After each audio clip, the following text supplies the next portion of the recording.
Hi guys, James at RampantLionReviews again for you today with another beer review. For this one, we are going to head over to Estonia once again, and we're going to have a look at yet another of the beers that I brought back with me from my recent trip over there. Now, this one comes from a brewery that has never featured on the channel before, so they're making their debut on RampantLionReviews if you like, but I've heard very good things about this brewery, and they seem to have a really impressive range of different beers. It's also a style of beer that I really like, but not one that you come across all that often, to be honest, and one that I would love to explore a little bit more actually. So fingers crossed it makes for an interesting review, and hopefully you guys enjoy my take on this beer as well. So for this one then, we are going to go to a little place called Jüri, which is a few kilometres to the southeast of Tallinn, the capital city in the northwest of Estonia, and we're going to have a look at my first beer from Tankr Brewery.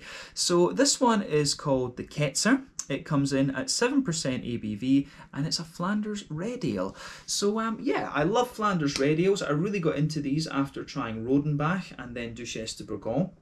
Both beautiful, beautiful beers, and I do want to explore the style a little bit more. So if you have any recommendations of Flanders red ales that I should try, do let me know in the comments section below. But nice to finally get around to reviewing a Tankr beer. I hadn't actually heard of these guys until I went to Estonia, but this beer was bought at Harjumaa in Tallinn, if I remember correctly, and that shop, of course, is related to Lehe Prulikoda, and they run the Estonian Craft Beer Club, which I would recommend you check out. You get a really good value box from them every month. I would do it myself, but I've got too many beers to work through as it stands. But yeah, Harjumaa is a very, very nice shop. I think it basically means hops and beans, if I remember rightly.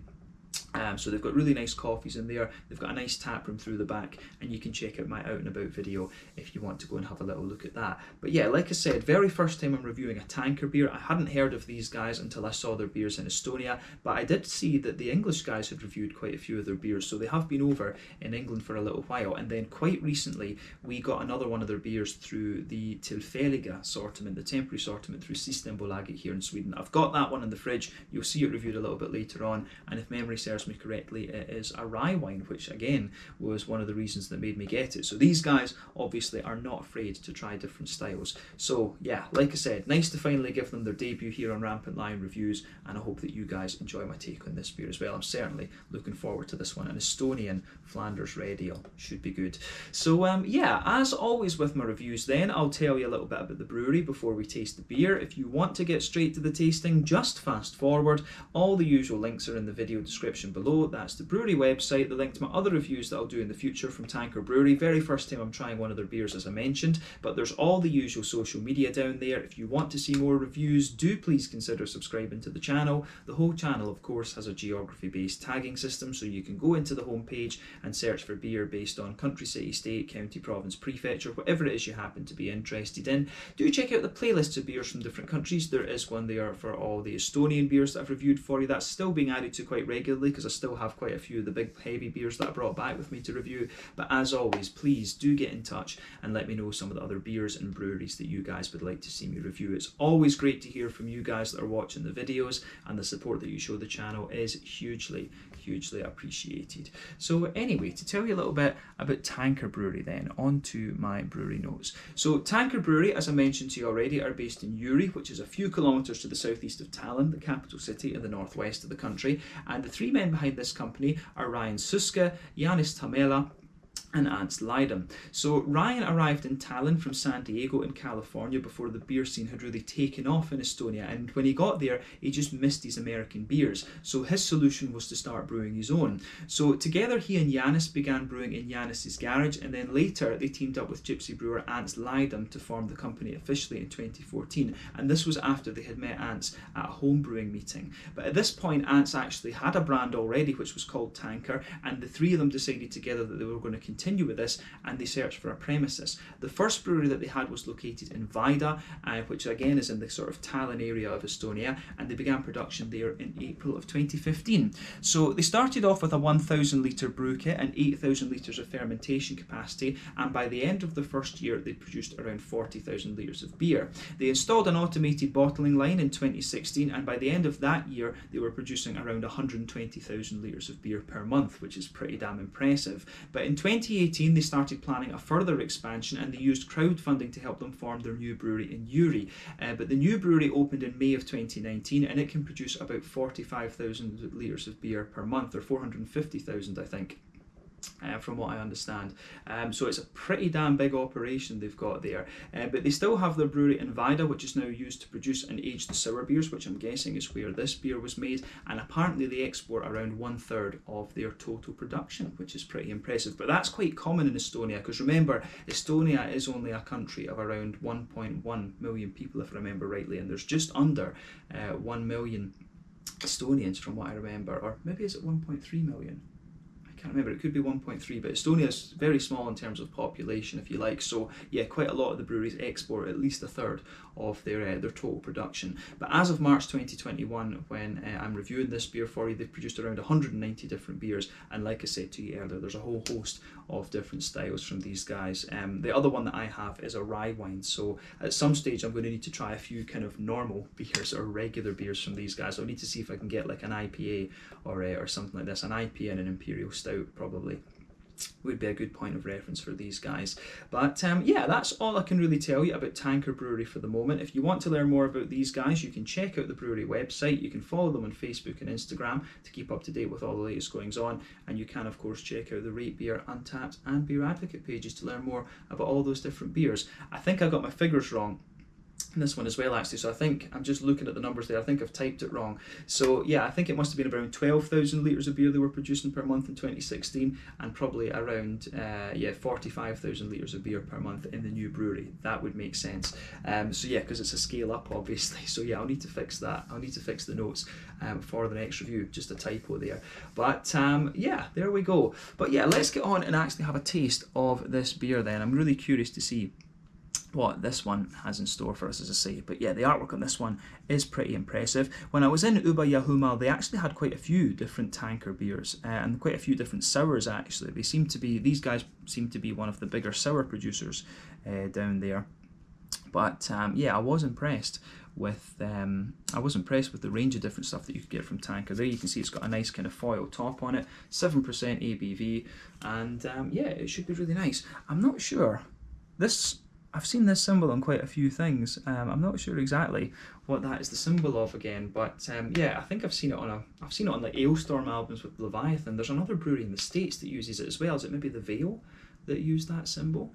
Oh yeah, can't remember what it's called, but yeah, the Ketser Flanders Radio, 7% ABV. There are a few different barrel-aged versions of this as well, from what I understand. But yeah, this is a 375 milliliter bottle, and I think I probably paid about €5 or €6 for this one. So it was a little bit more expensive than some of the other Estonian beers that you'll come across, but you know, it's a Flanders Red, it's a barrel-aged sour, so you know, it's a bit of a treat, why not?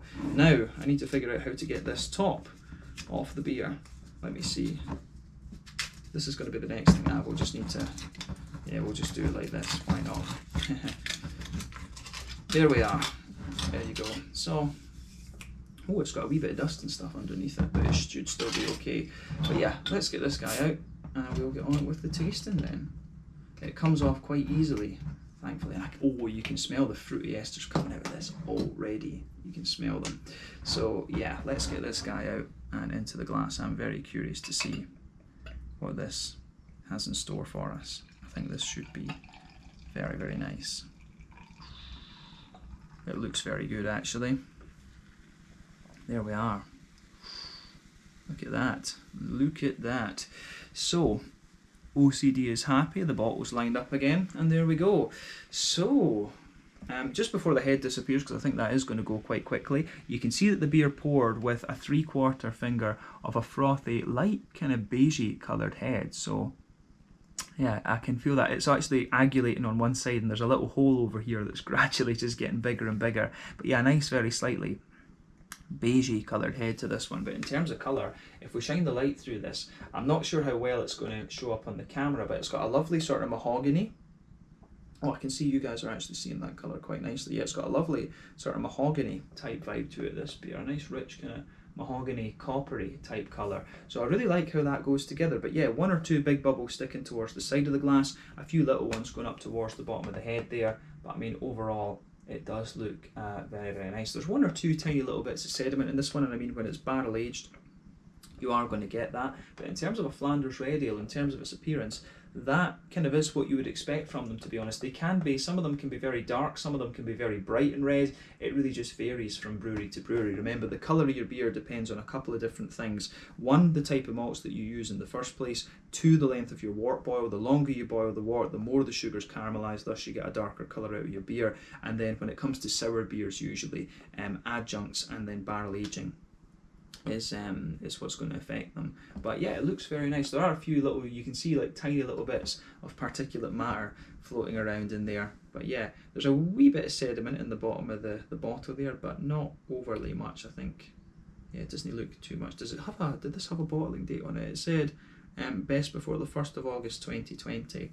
So yeah, I'm not sure how long this would have been sitting in Harjumaa when I bought it, but I'm certainly drinking it within date, and to be honest, you probably could age this one a little bit longer. The only kind of factor you'd have to think about would be the seal, because that's the limiting factor with these bottles. So unless you put a wax top on them and seal them that way, it's quite difficult. So this one was just sealed normally, if you like.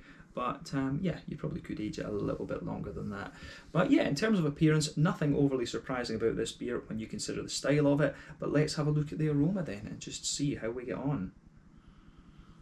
Ooh, that smells very nice. Yeah, I love the smell of these Flanders Reds. As I say, if you've got any recommendations, I love this style. But I don't think there's too many breweries produce them. If you have got any recommendations for this style, do let me know, because it's a style that I will go out of my way to get if I can. But yeah, that's a beautiful, beautiful beer. So yeah, underneath the underneath everything else that's going on in this beer, you can smell that lovely, smooth, oaky, woody sort of thing, and that comes out very, very nicely. I mean, for me, what I always look for in a sour beer is how they make the transition from being a little bit sharp and puckering in the beginning to just kind of smoothing out and mellowing out. For me, if you can get that transition right, that is what makes a good sour beer. So yeah, I've got a good feeling about this one, because you can smell the wood comes across quite nicely. The wood's almost got a teeny little, it's got a lovely bit of oaky smoothness to it. You can smell it, there's a teeny little bit of an almost cherry wood sort of spicy kind of thing in there as well, though you do get a little bit of that. You can smell a wee bit of vanilla underneath, and then you've got a few other things going on in this one as well. For me, this beer, it does have a wee bit of a kind of leathery type vibe to it, which is kind of interesting. But yeah, very, very woody, very slightly spicy, a little bit leathery, like I said. And then you've got a few, there's a wee element of kind of brown sugar in this one. You do get a little bit of a kind of Werther's Original. There's just a wee bit of that Werther's Original sort of butter candy type thing coming out in that, but that's quite minimal compared to the woody and the spicy elements that you get out of this one. So yeah, that's definitely an interesting point to make about this beer. I do think there's a bit of hop in this one as well, and I think, Flanders Reds do usually have hops in them, from what I understand. Quite a lot of modern sour breweries don't put hops in their beers, and I think it takes away a little bit from the kind of complexity of the beer, if you like. But what they usually do in styles like this is that they'll add old hops in. They'll use something like the Czech Sats, the Slovenian Styrian Goldings, or the German Hallertau or Tettnanger. They'll use one of these kind of noble type hops, if you like, low alpha acid. They'll usually use a slightly older one, and the main reason for that is that they don't want the bitterness from the hops to kind of counteract the sourness of the beer, which makes sense. But you definitely can, pardon me, pick up a little bit of a hoppy character to this one, even though the beer, I don't know how old, I don't know exactly how long this one's been in the bottle for, but I think the batch number there looks as if it's 219. So yeah, it doesn't say, it just says it's best before the 1st of August 2020, so I'm guessing it must have been in the bottle at least a year or something like that. But in fairness with this one, you still get a little bit of hoppy character out of it. You can pick up a little bit of earthiness.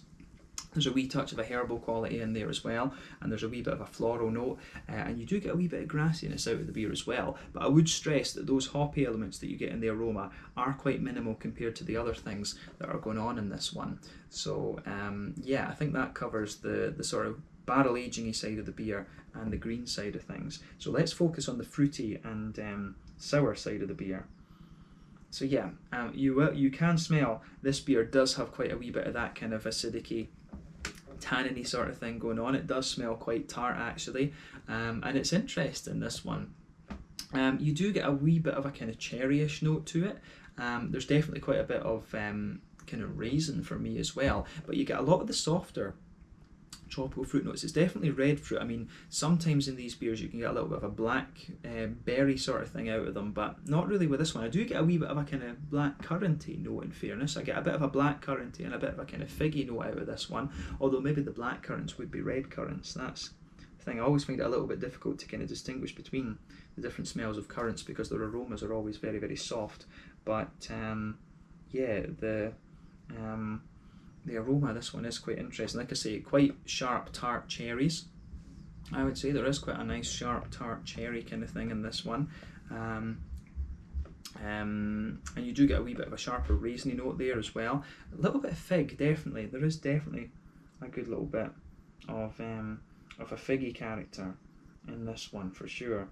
So yeah, lovely little figgy note to it, and it's also got some, you also, as I say, you get a few kind of curranty elements out of it as well, a little bit of a red curranty, a little bit of a black curranty sort of thing. So yeah, the flavour profile of this one, or the aroma profile I should say, I always mix that up these days, flavour and aroma. The aroma profile on this one smells very, very nice. So take a little bit of time and just enjoy that before you get stuck into it. But yeah, I think this one is probably going to be a very nice example of the style, just going by the aroma. So yeah, let's have a little look at this one then and see how we get on. So this one is the Ketser original version, 7.0%, not 7.5, a 7%.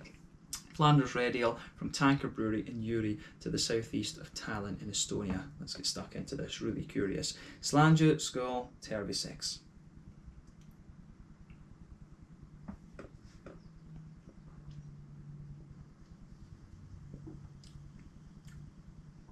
Ooh, that is really nice actually. It's actually, the first impression I have of this one is it's actually a little bit more juicy and a little bit wetter almost than the likes of the Rodenbach and the Duchesse de Bourgogne and things like that I've had before. So yeah, that's interesting. I think with those two though that I mentioned, they aged them in the big oak fodders, whereas I'm guessing that probably what Tanker are doing, I could be wrong, but I would wonder if these ones are aged more in a smaller barrel rather than a big fodder, if that makes sense. And that could be the difference for that, why the woody notes are not, the woody notes are there and they come out more into the aftertaste, but with Rodenbach and Duchesse de Bourgogne you get the big woody notes right away. But this one's got it could also be that they just wanted to take a different approach, because this is definitely a juicier and fruitier sort of Flanders Red Ale than I've had from other places, but I like it, I really do. So thumbs up to Tanker. And this is a very unusual style to do, so you have to give them kudos for that as well, for trying this. So definitely impressed with that, and I look forward to trying the rye wine that I've got from them, and I'll need to try a few of their more kind of regular IPAs and stuff like this as well, definitely.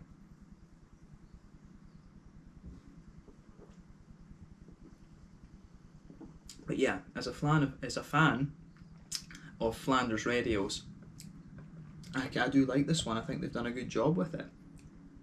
So yeah, in fairness, what I've said about the woody notes, I think as you drink more and more of this, they start to come out a wee bit more for sure, and your mouth sort of adjusts to the beer. But this is always the thing with sour beers. Sour beers always come in and they've got a bit of an impact and they're a wee bit puckering, but then once your mouth adjusts to them, you can really sort of appreciate them properly, if you like.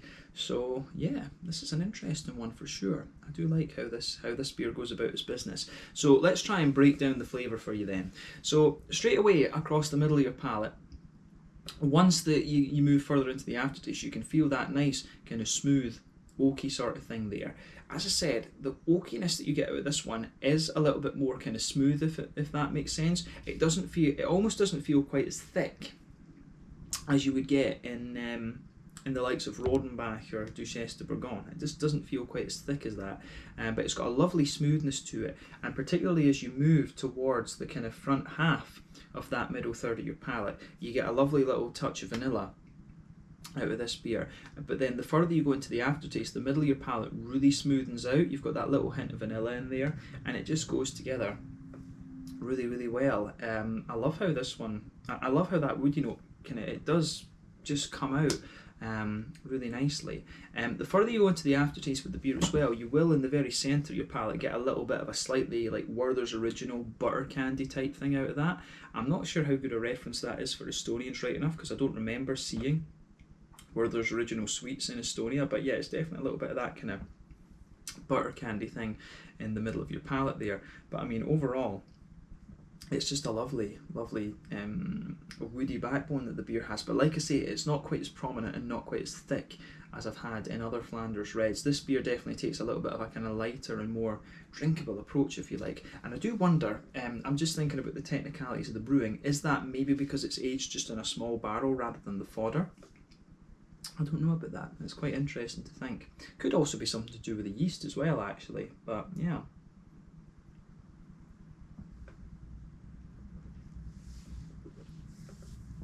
But yeah, I think if this is one of the sort of earlier sours that they're doing, I don't know how long they've been doing sour beers. I mean, the brewery's only been in existence for what, 6-7 years. So, and I'm sure they will be going for quite a wee while yet. But yeah, but yeah, I mean, if this is one of their earlier sours, it's pretty damn impressive actually. So I'll need to have a look at some of the other sour beers that they're doing, because this is pretty damn nice actually. I've not had too many sours from Estonia. I've reviewed quite a few Estonian beers, but not all that many sours, unfortunately.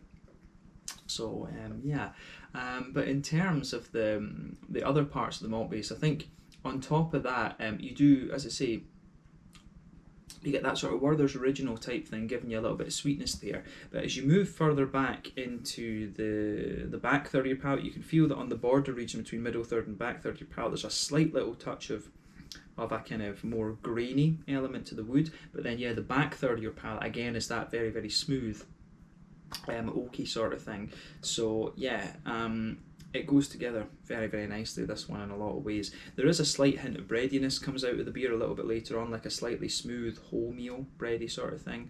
But yeah, I really like how all of that goes about its business. I always find sour beers to be quite straight shooting in terms of their flavour profiles, but I like the transition of flavours that they make, and I do like how they all just seem to fit together. So again, my respects to Tanker for this. This is the malty and yeasty side of this beer, I think, goes together very, very well. But yeah, in the back corners of the palate then, there's a little touch of earthiness there. I do think there's hops in this beer, but then as you move further forward, it gets a little bit herbal, and then as you reach the front corners of the palate, it's got a little bit of a sort of floral aromatic quality to it. So I really like how that comes out of the beer as well. Round the front curve of the palate, it's a little bit lighter and grassy, and again, I just think it's really nicely executed in that sense. So yeah, awesome.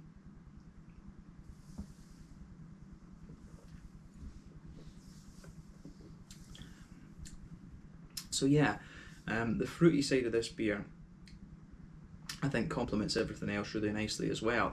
So what I'll say, I mean, the thing is with the Flanders Reds, in my experience, they tend not to be the most puckering of beer styles. But then again, the other thing you've got to bear in mind with sour beers is that it really depends on how fresh you drink them. A lot of these sour yeast cultures and things like this, a lot of the sourness in the beers can kind of mellow out a little bit the longer the beer is aged in the bottle. So that's another factor you have to consider here. But when you take the beer in, it comes in with a nice little bit of sharpness just behind the front kind of tip of the tongue, so you get a little bit of that in there for sure. But yeah, I think it works. I think it goes together really well.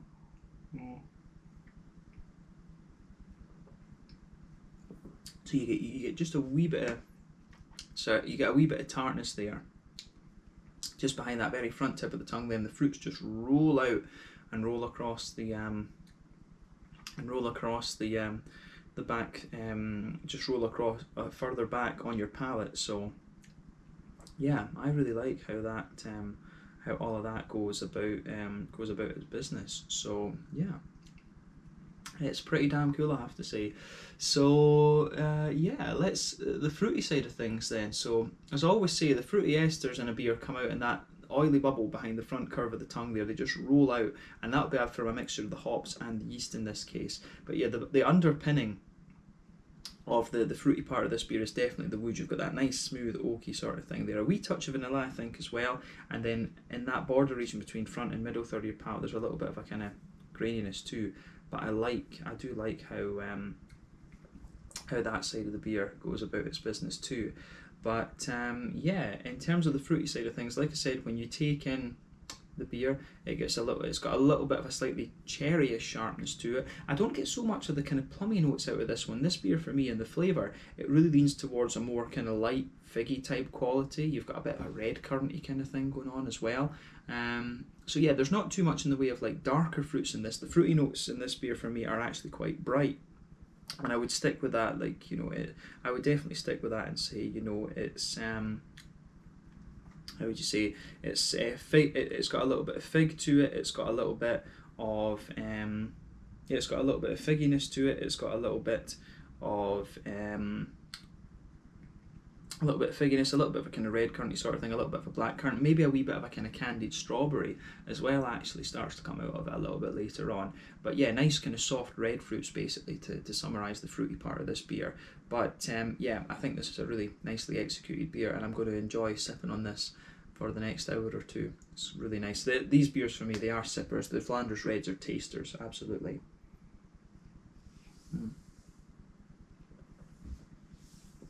But yeah, I think that summarises the flavour profile of this one quite nicely. Yeah, it's a really solidly executed beer, so well done to Tanker for this. In terms of the mouthfeel then, I'd say that this is quite a mid-bodied beer. The carbonation is very, very smooth. It's got a bit of an oily and slick character to it as well. In terms of the hoppy, bitter side of things, this beer probably, what would we say about it? This beer is probably, it's probably about, you know, only 10 or 15 IBUs, something like that. You do get a little bit of bitterness out of this one, and I don't think it's 0 IBUs, but yeah, 10 or 15 IBUs. Nice kind of smoothness in the backbone there, and then you've got a really nice kind of fruity and sweet kind of thing to it as well. It's got a lovely fruity juiciness, just a little touch of tartness in the beginning, but overall it's just a really smooth and quite slick and slightly oily beer. I think that summarises the mouthfeel quite nicely, to be honest.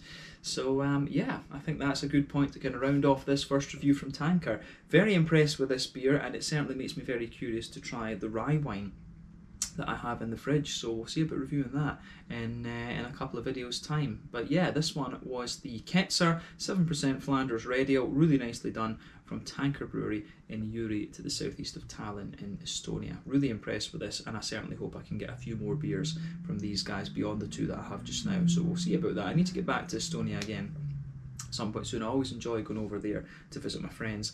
So yeah, this one I think was very, very nice. So yeah, once again, thank you for watching my beer reviews. Until the next time, please like, subscribe, share, all the usual YouTube stuff. Let me know your own thoughts on this beer in the comment section below. Let me know what your favourite beers are from Tanker Brewery. We will return to these guys at some point soon, as I said, but in the meantime, thank you for watching. Check out the social media, check out Tanker Brewery, and I will catch you guys very soon. Slàinte, skål, cheers, and terve sex. See you in the next one.